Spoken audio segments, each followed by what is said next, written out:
The Deathworlders, a story by Hambone. Chapter 0, The Kevin Jenkins Experience. Part 1. Next, I ordered. I did not at first bother to look up from the desktop in front of me where the standard security systems were scanning the being in front of me for weapons, pathogens, parasites, and other such contraband. I only looked up when the machine flashed a message I had never seen before. Error. Unknown species. It was small, barely tall enough to see over the top of my customs desk, in fact. A quadriform biped, 4 limbs ending in 5 manipulating digits. Much of its body was covered in obviously synthetic fabric with only the 4 paws and head visible. Much of the head, the top, around the ears, and down under and around the mouth and nose was covered in short, coarse fur of a brownish hue, apart from where this had been shaved in front of the ear to accept a cybernetic of some description. My desk registered this as the creature's interspecies communication implant, though it seemed like a shockingly crude example. It met my surprised stare with the level binocular gaze of a species evolved for predation and the hunt. Small, but powerful and dense-seeming. Despite its lack of height, it had strapped a pack to its torso that looked larger and heavier than I could have comfortably carried. Abductee 907-42-96-53-3, it introduced itself. Name, Kevin Jenkins. Fortunately, the crude cybernetics seemed to be functioning perfectly, and I had no difficulty in understanding the thing's speech, or the subtle body language that spoke of a cocktail of bored resignation and weariness. I had never had to deal with an abductee before, though I had been trained and knew exactly what to do. I closed the booth, stood up, and gestured for the alien to follow me with my second right forelimb. I will need to interview you in private, I told it. Him. He picked up a second bag and strolled while carrying more than I suspected I could physically lift, after me. Whatever this thing was, it was from a high-gravity planet. I know the drill, he said. Pretty sure I'll be leaving the station before too long. Why would that be, I asked, politely, as I ushered him into the private interview corral and activated the privacy field. The sounds of immigration control evaporated as a sudden fuzzy silence engulfed us. He dropped the bags and they landed with a solid, dense noise that told me they were exactly as heavy as they looked. It's only a matter of time before your colleagues in security prosecute me for vagrancy, he said. Why would they do that? I asked to make conversation as I prepared the official forms. Article 227, paragraph 16 of the Galactic Treaty of Laws, he said, stretching out and rolling its head. His endoskeleton issued a loud clicking sound, and he issued a sigh that my implant interpreted as pleasure. He laughed, a sound that served the exact same purpose in his species as it did in mine, though this one was tinged with bitterness. Technically, as a member of a pre-interplanetary species, I am a non-sentient specimen of indigenous fauna, and therefore cannot be legally employed or own property. I indicated my understanding by nodding, another gesture our body language shared in common, and raising the fur at the nape of my neck. The Cortai abducted you, didn't they? My kind call them greys, he replied. I nodded. The Cortai were small, even smaller than this being. Gray-skinned, but with large eyes and oversized brains as a result of a centuries-long eugenics program within their species which had vastly expanded their intellect. Most other species suspected that their sense of empathy had atrophied as a side effect of the campaign to make themselves smarter. They were known for abducting specimens of a pre-contact species, experimenting on them to acquire biological data, then using that information to be able to sell cybernetic technology to the newcomers that was appropriate to their biology the second they were welcomed into the galactic fold. Unethical, but the species as a whole could not be prosecuted for the actions of a few, and so the sale of the implants went ahead anyway. Kevin Jenkins had clearly been one of their victims. Apt, I said. Why not have the implant removed and returned to your homeworld? Because I'd never be able to keep the secret, and so the Office for the Preservation of Indigenous Species won't let me. Can we please start with the official stuff? I haven't slept in 2 standard diurnals. I apologize, I said, chagrined at my own lack of professionalism. I activated the corral's recording function. Interview begins. Interstellar Convenient Standard Date Time, 1196-5-24.4. Civilian Trade Station 591, Outlook on Forever. Customs and Immigration Officer, interviewing immigrant pre-contact abductee. Could you repeat your identification for me, please? Abductee 907-42-96-53-3, male, Name, Kevin Jenkins. My species refer to ourselves as human. Our home world is a Category 12 temperate at... I interrupted him. I must ask you to take this seriously. Your visa will be denied if you continue to mock the immigration system. Its facial features twisted up into an expression of amusement. I assure you, officer, I am not mocking the immigration system. My species' homeworld really is a Category 12 temperate.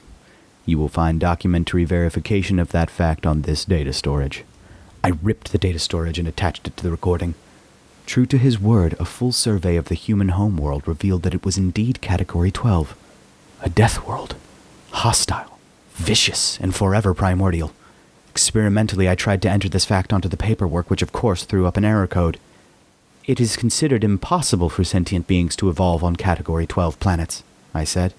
As I explained off the record, according to Article 227, Paragraph 16 of the Galactic Treaty of Laws, I am, legally, not a sentient being. It raised its forelimbs and the torso joints moved in a complicated way, denoting resignation. I gave this some consideration and scrapped the form. He was quite correct, and that status made properly navigating him through the immigration paperwork impossible. The recording would just have to do. Jenkins nodded, and our implants eventually decided that he meant that a prediction had come true. You can see why the administration on Station 442 kicked me out, he said. I'm a bureaucratic anomaly. The system is far too rigid to accommodate me and mine. I caught myself nodding agreement and shut the gesture down. It would show up on the record and negatively impact my next performance evaluation. I get the impression that Station 442 is not the only place where you... I was interrupted by an alarm. 3 short howls of noise. The attack alarm. Impossible! I exclaimed as I leapt out of my chair and registered the motion the corral shut down our privacy field. The remaining passengers from the shuttle that we had been processing were responding with varying degrees of calmness. Some, more skittish species, were beating a hasty retreat to the shuttle's airlock, while others waited for instructions. I had not finished gathering my thoughts when there was a sudden violent lurch that knocked me from my feet. I saw Jenkins sway with the motion and remain upright, despite the fact that he was balanced precariously on only 2 legs. A second alarm began to sound, the long wail of a station damage alarm. This was then followed by the angry growl of a hull breach alarm. But oddly, not the decompression alarm. That could mean only one thing. Them? Here? I asked of nobody as I struggled to my feet and trotted to the weapons locker. Them? Jenkins asked, loping along easily next to me in what was clearly much lower gravity than he was evolved for. The locker reacted to the security codes my station security officer's harness was broadcasting and opened, spilling out a pair of pulse guns, 2 personal shield emitters, and a magazine of coin-sized nerve jam grenades. I slapped the shield emitter to the power dock on my harness. There was no visible change, but the sense tendrils along my back felt a tingling as the shield came online. The pulse gun configured itself for my species as I picked it up and connected its power cable to my harness. Hunters, I whispered. Jenkins didn't seem especially frightened by the news, but then I realized he had almost certainly never heard of the only carnivorous species in the galaxy that preferred the meat of fellow sentients. I didn't have time to explain. There was the sound of pulse gun fire, and a squealing being galloped into the customs area before being caught from behind by a kinetic pulse that hurled it to the ground, broken and dying. Jenkins sprinted for cover, and I followed. Despite my longer legs, he covered the ground faster and threw himself behind a customs booth as another kinetic pulse missed him. I turned and shot at the hunter that had aimed at us. My shot evaporated harmlessly against a protection field identical to mine. There were 3 more behind it, and I ducked into cover next to the human as the return fire threatened to overwhelm my defenses. We're in trouble, I whined. All around us, fleeing and panicking immigrants were being smashed to the ground by hunter firepower. Jenkins popped his head above the countertop and ducked again as a volley of shots targeted him. 6 of them. Ugly motherfuckers. I had to agree, as I fired a few suppressing shots around the corner. While judging any species by the aesthetic values of your own species doesn't make a lot of sense, hunters were ugly. Their skin was a grotesque matte ceramic white, and their 7 eyes, each blinking independently, provided them with exceptional depth perception. On 6 legs they were extremely stable, and their forelimbs were cybernetically fused into their heavy pulse guns, making disarming them impossible. These ones were wearing full military combat harness. My own light security harness was no match. Our only hope was the magazine of nerve jam grenades, which, I realized with a failing sensation of failure, I had left in the locker. The grenades! I swore. Only hope? Jenkins asked. He was holding himself low and hunched, and I could see those dense, high-gravity muscles tense and ready under his lightly furred skin. I nodded, fighting back the urge to excrete in my terror. If they took us alive, we would be food. By the time I realized that Jenkins had taken off at a flat sprint toward the locker, he was almost a third of the way there. I knew what I had to do. The hunters were turning to fire at him as I popped up from cover. They saw me coming, but I put 3 rounds into one, and its shield failed against the third. It collapsed, what passed for its face shattered by the impact, and I ducked as its fellows returned fire. One ignored me and kept firing at Jenkins, but he was so fast, so small, and the rounds smacked into the deck plating around him. He threw his feet out ahead of him and slid the last few strides to the locker. He popped up to his feet, looked at me as he raised his arm and threw, accurately, and much, much further than I could have thrown them. Then a pulse round took him in the torso and flung him against the wall. I had no time to mourn. I caught the grenade, slipped one from the cylindrical container, counted 2 light pulses from the indicator around its edges, and threw it toward the enemy on the third. A second later there was a flare of light and shrieking, but it was not enough. 2 of the hunters rampaged past their convulsing comrades, rushing me. I fired, but fear took my aim, and the best I managed was a single round that impacted harmlessly against a shield before their return fire broke my own shielding and ruined my arm. I collapsed, shaking from the pain. The hunters trotted round the corner, eerily silent. Nobody had ever heard them communicate verbally. I stared at their twin heavy pulse guns, too afraid even to close my eyes before the end. It didn't come. Instead, something black, blue, and brown hurtled into the flank of one of the alien warriors with a crunch and a hiss of pain. It staggered, collided with its comrade, and fell. Jenkins, somehow, impossibly alive despite taking a kinetic pulse round to the chest, wrestled very briefly with the hunter, and then there was a horrible organic splitting noise. The hiss became a shriek, and the gun was in hands, blood and mangled meat dripping from the cybernetic interface. The second hunter snap-fired, and Jenkins dropped the gun as the shot winged him.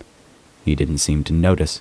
Instead, he pounced, and his second shot barely missed him before his forepaw lashed out, balled up into a hard knot of gravity-densened bone and flesh which he drove into the hunter's eye cluster. It shrieked and flailed, swatting the human with its hind limbs. He didn't appear to care. Instead, he caught one of the flailing limbs, braced one of his own feet against the hunter's flank, and heaved with a roar. There was a grim tearing noise, and the hunter's leg came away. Its blood sprayed thick and fat through the air, coating the man from the death world, but he ignored it. He didn't spare the fallen alien a second glance as he charged at the lone survivor. It was suicide. The hunter had a clear shot and took it. Then it took a second, then a third, and a fourth. And though every single one was on target, Jenkins just kept going, apparently completely impervious to impacts that would have pulped any other species. Hunters didn't wear interspecies communication implants, but I didn't need one to recognize the fear and panic it briefly had time to show before it was beaten to death with another hunter's severed leg.